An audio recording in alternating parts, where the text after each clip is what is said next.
اعوذ باللہ من الشیطان الرجیم بسم اللہ الرحمن الرحیم نحمدہ ونصلی ونسلم علی رسولہ النبی الکریم اما بعد فاعوذ باللہ من الشیطان الرجیم بسم اللہ الرحمن الرحیم اللہم صلی علی سیدنا و مولانا محمد وعلی آلہ وصحبہ وبارک وسلم۔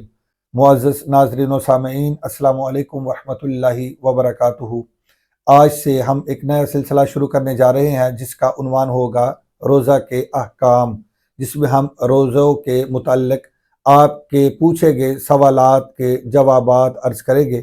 تو آج جو ہمارے سامنے پہلا سوال آیا ہے وہ یہ ہے کہ روزے کے کتنے درجات ہیں؟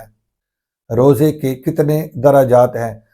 تو توجہ سے جواب سماعت فرمائیں۔ روزے کے 3 درجات ہیں، 3 درجے ہیں روزے کے۔ پہلے درجے کا روزہ عوام کا روزہ ہے، عامۃ الناس کا روزہ ہے، جبکہ دوسرا درجہ خواص کا روزہ ہے، اور تیسرا درجہ خاص الخاص کا روزہ ہے۔ عوام کا روزہ کیا ہے؟ عامۃ الناس کا روزہ کیا ہے؟ عام لوگوں کا روزہ اپنے پیٹ کو کھانے پینے سے اور شرمگاہ کو جماع سے روکے رکھنے کا نام روزہ ہے۔ یہ پہلے درجے کا روزہ ہے، یعنی عام لوگوں کا روزہ یہ ہے کہ وہ اپنے پیٹ کو کھانے پینے سے اور شرمگاہ کو جماع سے دور رکھتے ہیں، یہ عام لوگوں کا روزہ ہے۔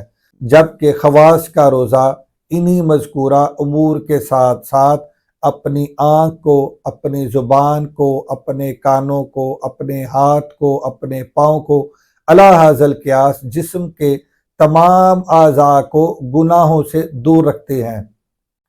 یہ خواص کا روزہ ہے، وہ اپنے جسم کے تمام اعضاء کو گندگی سے، گناہ کی آلودگی سے پاک رکھتے ہیں، دور رکھتے ہیں۔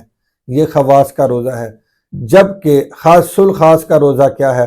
خاص الخاص کا روزہ یہ ہے کہ وہ اپنے آپ کو انہی مذکورہ امور کے ساتھ ساتھ جو عامۃ الناس سر انجام دیتے ہیں اور جو خواص سر انجام دیتے ہیں، ان کے ساتھ ساتھ وہ اپنے آپ کو جمیع ما سوی اللہ سے بالکل الگ تھلگ کر لیتے ہیں، جمیع ما سوی اللہ سے بالکل یا جدا ہو کر اپنا دھیان فقط مولا کی طرف کر لیتے ہیں۔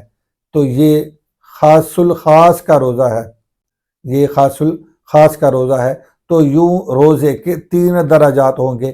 عام لوگوں کا روزہ جیسے ہمارا روزہ ہوتا ہے، یہ عامۃ الناس کا روزہ ہے کہ وہ کھانے پینے سے اور اپنے پیٹ کو کھانے پینے سے دور رکھتے ہیں اور اپنی شرمگاہ کو جماع سے دور رکھتے ہیں، یہ عامۃ الناس کا روزہ ہے۔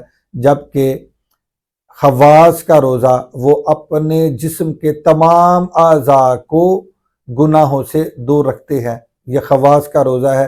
اسی طرح جو خاص الخاص ہے ان کا روزہ یہ ہے کہ وہ اپنے آپ کو جمیع ما سوی اللہ سے ہٹا کر، جدا کر کے، الگ تھلگ کر کے اپنا دھیان ہمہ وقت اپنے مولا کی طرف رکھتے ہیں۔ تو یہ خاص الخاص کا روزہ ہے۔ تو یوں روزے کے 3 درجات ہوں گے۔ السلام علیکم ورحمۃ اللہ وبرکاتہ۔